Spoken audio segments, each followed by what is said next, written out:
This is Anderson Penn's podcast, episode 4 for Sunday, June 17th, 2012. This is Brian. This is Lisa. This is the Anderson Penn's Radio Network. Welcome. It sounds so official. Happy Father's Day to all of the fathers out there. We hope you're having a relaxing and fun day, and maybe you even got a pen as a present. Brian did not get a pen, but his birthday's in 2 weeks, so we'll see what happens then.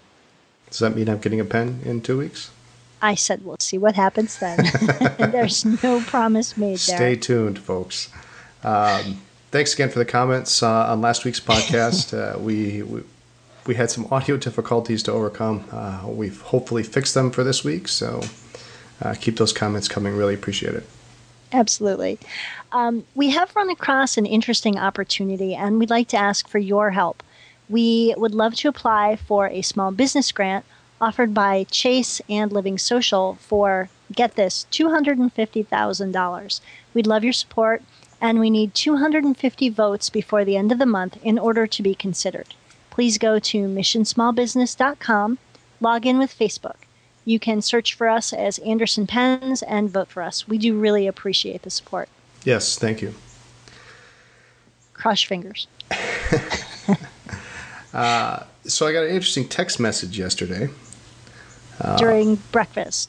Brunch. Yeah, it was brunch, I think. Maybe the second best text message I've ever received. What was the first? The first was, I vaguely recall an antique show a couple years ago where we, I guess it was in De Pere, we spotted a couple of pens, and we were woefully unprepared. Financially. So we asked the dealer to set them aside for us while we ran to a nearby ATM to get some cash, and we were with our friend Bryce. And so Bryce and I got in the car, took what seemed like forever to find the ATM because it was kind of difficult getting there, one-way streets and all. And as I'm pulling into the bank lot, I get this text message from Lisa that says, "Get more, found more pens." I stayed behind to keep an eye on the pens and to do a little bit more reconnaissance, and found more pens. Yeah, so get more money. I think at that point I knew I'd found the right woman. I was in love.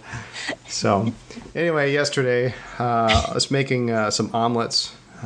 Then I noticed my phone had rung, and my brother-in-law Harry had called, but sometimes my phone doesn't ring and I only find out that there's a call after the fact. Seconds later, I hear Lisa's phone ringing upstairs, and then I get a text message from Harry. I was going to call him back after lunch, but when I read the text message, I decided I had to call him right away. It says, 2 old Parker pens, 1 wherever, 5 boxes of cartridges, $10. Breakfast could wait. Breakfast can wait. So naturally, I have to find out what's going on. I call Harry, and he tells me it is a garage sale, and there are these pens.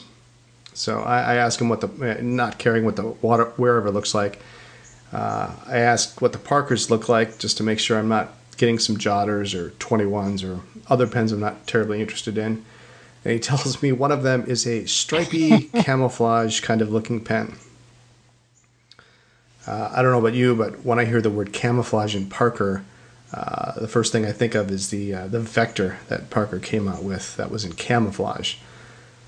Not something I really want. Oh, thank you. But stripy doesn't really seem to fit that description, so he says he can have my sister snap a couple pictures and text them to me. So I say sure. A couple minutes later, I get a picture in. Sure enough, there's a wherever. It's a deluxe. Okay, so it's probably the best wherever ever made. And then relatively speaking, yeah. Then the 2 Parkers, no Vector, thank goodness. And I do a double take of the picture, and I immediately tell both my sister and brother-in-law to buy it immediately. Don't wait. Don't delay. So what was in the picture? Well, for $10, how about a dual fold senior in jade and a double jewel Vacuumatic in gold and pearl. Awesome. The vac, I can't tell. It may be a Deb size. It could be a major, but anything looks kind of small next to a dual fold senior. And at that price, you kind of have to wonder too. Well, it's $10, but does it have a nib? Well, for sure the dual fold's got a nib. They didn't take a picture of the vac, but they said they were complete. And who cares? For $10, that's all good stuff. So they bought them. Best part is a couple years ago, I gave my sister, whose name is also Lisa, I gave her a list of pen brands to look out for and those not to look for. And she had the list in her phone just to make sure she wasn't buying junk, so she called. I'll be picking them up next weekend, so can't wait to see them. They should be interesting. But those guys can pick pens for us anytime. Absolutely. Now, you'll have to go alone since I'll be out of town, and I think I'm a little nervous. You'll have the big penmobile all to yourself, and I don't even remember. Don't look that excited. I don't even remember how many antique stores and antique malls are on the way. Try not to break the bank and overload the car while I'm at the PCA Board of Directors meeting, please. Well, please. There's a couple of antique malls along the way, and since it'll be a Sunday, I'll have a chance to go and visit them. So we'll see. Oh no. No. Anyway, that was excitement for this week. It should be fun to report on next weekend. Yeah, once we actually get them. Once we get them. So, but overall, they look good. Let's move on to eBay this week. We kind of skipped over it last week with the Raleigh show. But I actually won something on eBay for a change. Last week I got an invoice from Esterbrook, dated 1919. It went for fairly cheap, but when I got it, it has a most interesting stamp over the invoice. Unfortunately, it's right over the. Here's the invoice. I don't know if you can see much, but there's a little picture of a nib here, a falcon nib, and they had a custom stamp made that they stamped right over it in green stamp ink. That says, "We hereby guarantee that the merchandise covered by this invoice has been produced or manufactured in accordance with the Child Labor Act of September 1st, 1916. It's a good company. Yeah, so I mean, it's a good company practice. Yeah. So I look it up and find out it's related to the Keating-Owen Child Labor Act, which prohibited the shipment or delivery for shipment for interstate or foreign sale of any goods or services that were produced by laborers under the age of 14 in a factory, shop, or cannery. Cannery, yeah. And under the age of 16 in a mine. Child laborers under 16 could only work from 6 a.m. to 7 p.m. and not more than 8 hours a day and not more than 6 days a week. Interestingly enough, the Supreme Court ruled it unconstitutional in June of 1918, but Esterbrook still stamped this on their invoice, this one being dated December of 1919. So I thought that was kind of interesting. And we can't even get our kids to be awake that long. 6 a.m. Yeah, so, 14 years, they could have had 14-year-olds in the factory. That's at that point, which is interesting. It's pretty sad. So. But the pricing on the invoice was pretty crazy, too. 24 cents to ship 15 gross nibs, a radio case, some show cards, and a folder of information. Yeah, that's crazy. Yeah. And the terms, certainly nothing like today. 2% if paid within 30 days, something you certainly wouldn't see these days. No, it would be 2% and 10, net and 30, if you got that, if you got a discount and all, yeah. Another interesting thing I found out about the invoice, when I did a search to see the location that was listed, I went to Google Street View and plain as day saw the current building, and it's still operating as Heritage Stationery Incorporated Office Supplies in Troy, New York. So I don't know if it's the same business, but it may have been, it could very well be the same business that was going on almost 100 years ago. We could have my parents pop over. Troy's not that far from home. Oh, really? Okay. Yeah. Like 45 minutes. Really? That would be neat. That would be neat. Looks like a nice little store. They don't, unfortunately, they have no online presence.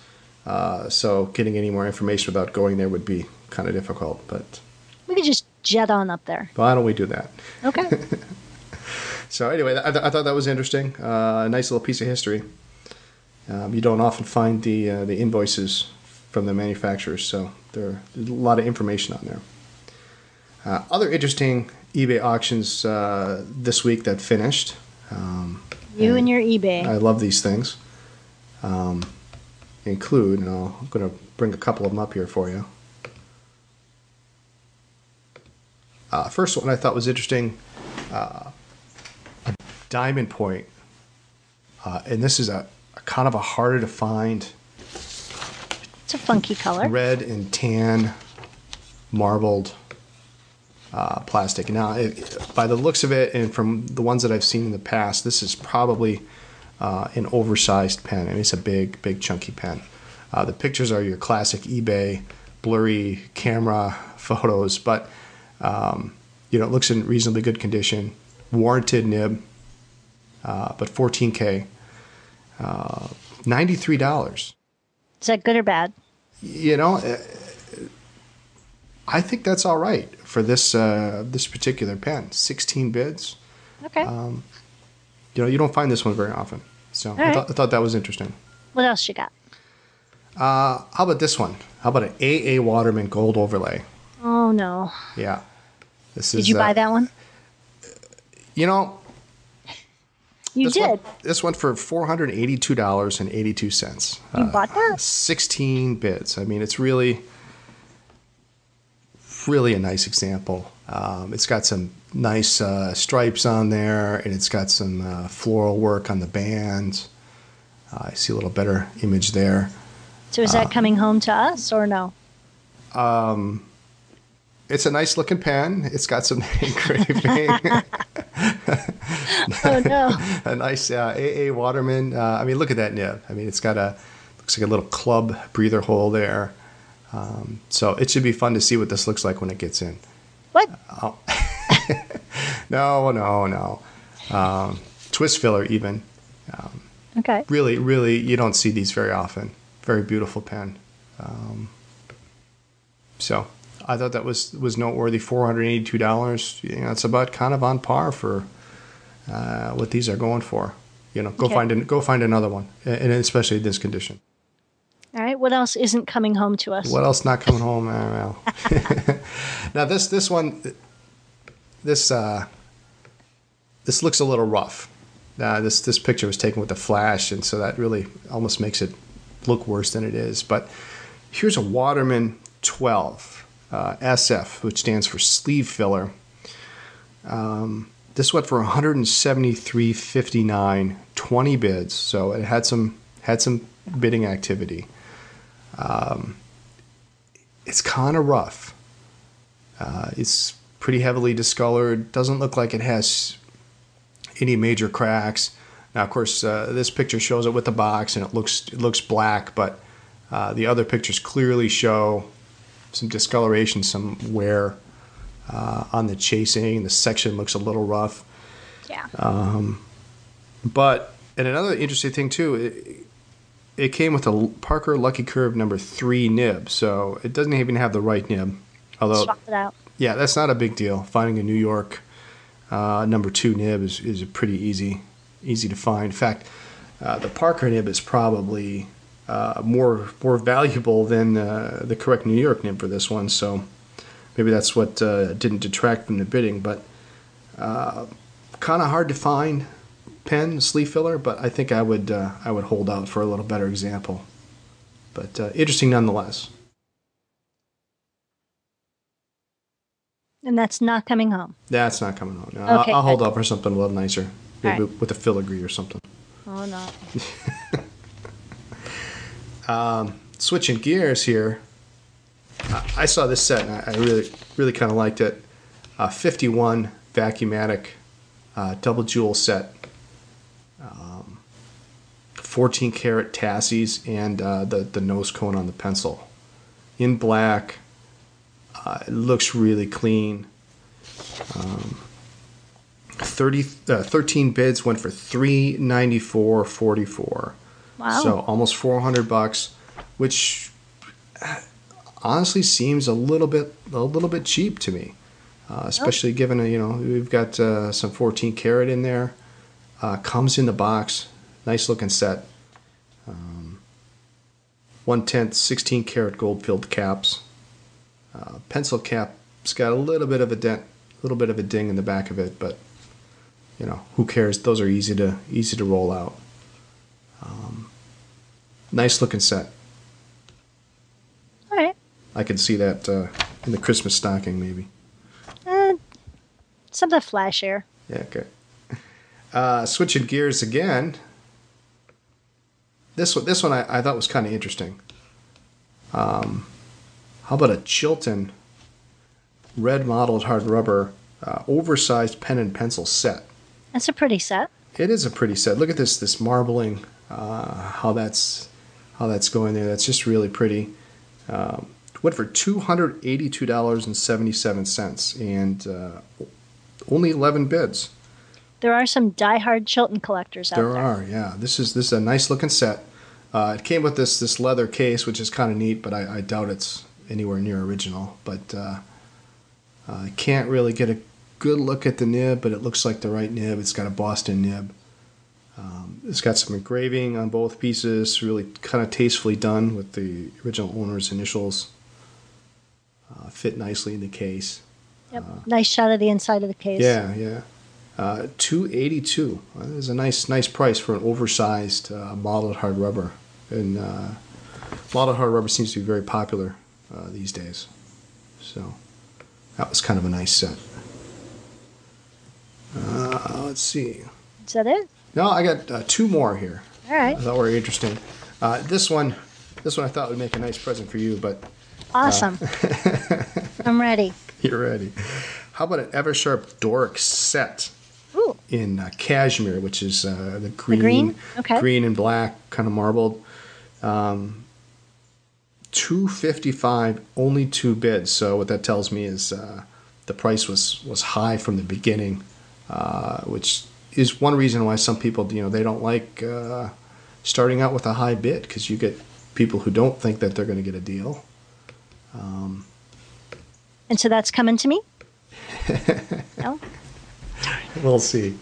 But it's a nice looking set, and it has maybe one of the better features here, other than the fact that there is no crazing, there's no hairlines, there's no cracks that are so common in these.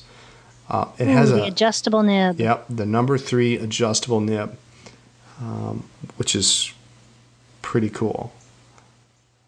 But it's in working order, and I think the seller claims it to be a mint example. So pretty cheap, I think. Mint but dipped. Mint but dips. Although you look at the nib, and the nib's got some tarnish. So Sort of maybe mint. sort of maybe. So that was interesting. I think items in Hong Kong, but. Dealers selling a lot of looks like high-end stuff this week. Cool. Interesting. And last but not least, this is one for the caveat emptor, buyer beware. Now, this here is listed as an Aiken Lambert sterling silver overlay. Uh-oh, that means it's making its way here. That means it's making its way here. No, probably not. And why am I so cautious about this?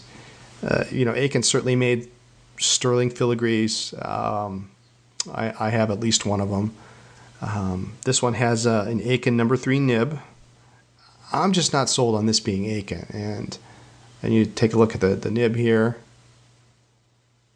And the reason I'm not so sold, first of all, take the way the nib is set up on this thing is really sticking out there. It's not set right. So that either leads me to believe that it was adjusted at some point, or maybe the original nib in the pen just it broke and it was replaced, but this was not set the way most of them usually are. There's a big gap. Farther. Yeah, there's a big gap between the number 3 and the edge of the end of the section. Now, certainly, Aiken didn't mark hardly any of their overlays. They did some of their dip pens. They marked Alco, but if you just take a look at the filigree work, the cutouts, they're so crude. They're not clean. Not nearly as precise as what you normally see. Yeah, this one here in this middle picture, this one here at the end is kind of like a little squarish type of thing. It doesn't look like something that a company founded on being a jeweler in New York, where competition was pretty fierce. Doesn't look like something they would put out. And yet, it went for $183.50 in 12 bids. So somebody needed the nib badly. really, really badly. Really, really badly. Really badly. So, I don't know. It's interesting, but your mileage may vary, and I would be happy to be proven wrong on that one. But I haven't seen anything in the Aiken catalogs that I have that show anything that's quite that crude. Most of them are similar to the Waterman overlays of the period, which are very well done. Yeah, pretty refined. Yep. So anyway, that's eBay for this week. Awesome. And now you have a whole nother week to spend researching on eBay again. I love my job. And how about the workbench? Anything going on there besides cleaning and filling all of our daughter's pens? Boy, I think Lizzie's given me 7 or 8 pens to flush and fill this week. She's got quite the nice little collection going. I don't even think I saw every one of them either. So I've got, I've got 4 or 5 of them sitting over here. Yeah, she's got more in a tray somewhere. Somewhere, yeah. Actually, this week I had a couple of standard Shaver balance pens. I'm just trying to get caught up. But there was also something a little different this week. A Mont Blanc in desperate need of repair. You talked about a Mont Blanc last week. I may have, yes. This pen had unfortunately leaked all over the owner's shirt pocket. The current owner or the soon-to-be new owner? Wait. One of them, maybe. But this 124 just happened to make its way here. And this is my first experience with a Mont Blanc piston filler. And I looked at it, I'm trying to figure it out, and I'm checking the books and checking online. And it's not a model that people usually talk about a lot. And surprisingly, once I figured out how it all came apart, it was a quite an easy repair. Awesome. And I think I'm going to have to disassemble it again. I think it may be good for a good blog post, or some people might like to see how they come apart. Yeah, absolutely. And so now the pen is fixed and ready for what? I guess we'll have to wait and see what happens there. Oh. All right. Birthday. Something. Just because. We'll find out in a month, maybe.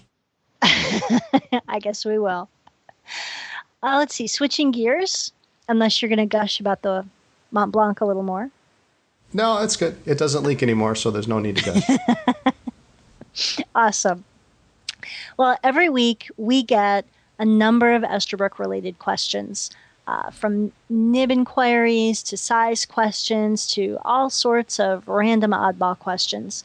And we thought we would start to address a few of those each week. One of them, for example, is a really basic question. How can I tell which model I have or saw in an eBay auction? The J models came in 3 sizes. The J, which is the full size, the LJ, which is the slender but full length, and the SJ, or the demi size.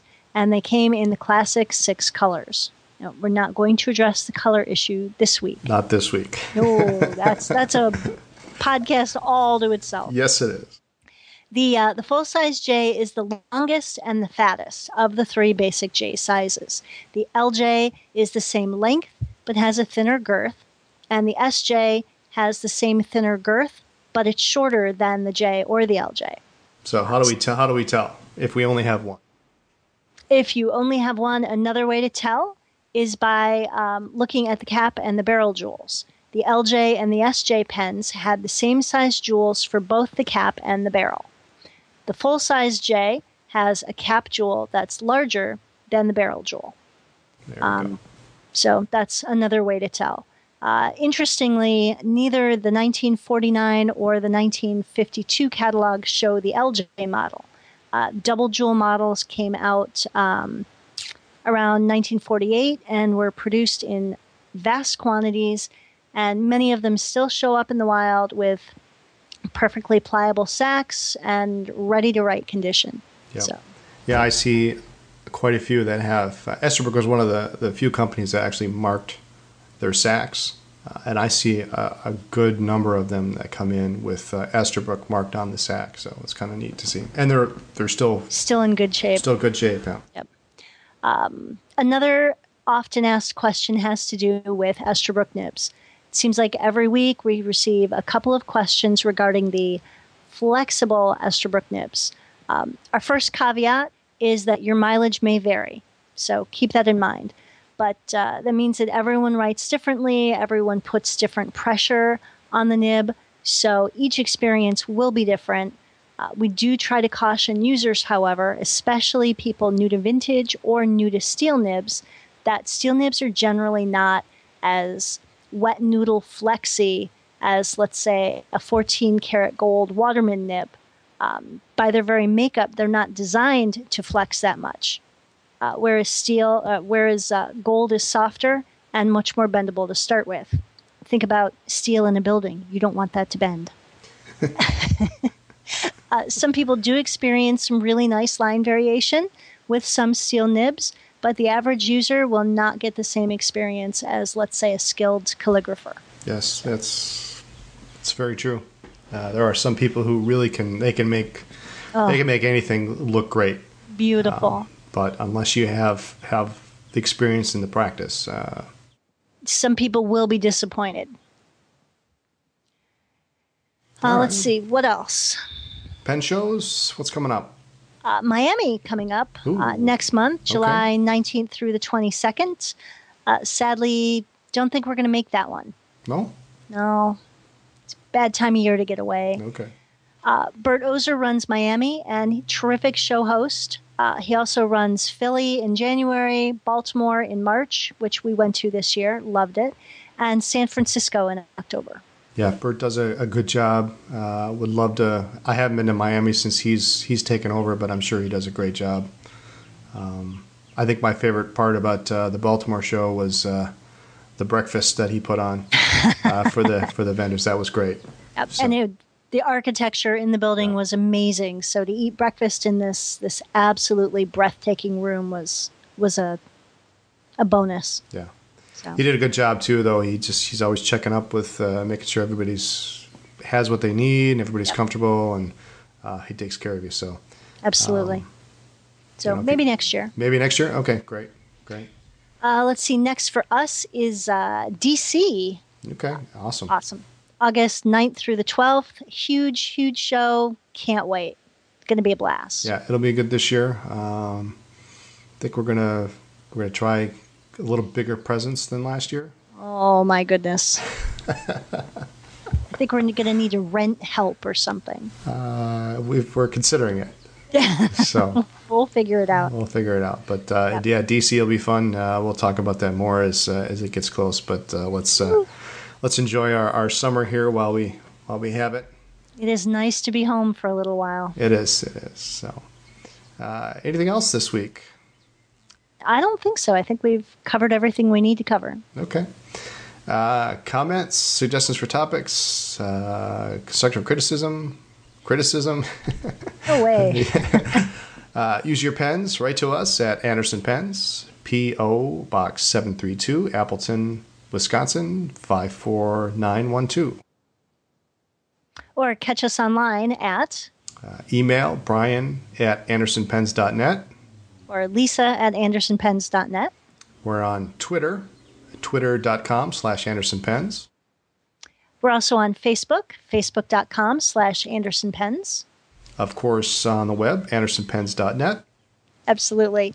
And our blog, AndersonPens.net/blog. Join the mailing list for advance notice of upcoming events or pre-orders. Thanks for listening to our podcast. See you next week. Have a great week. Bye. Bye.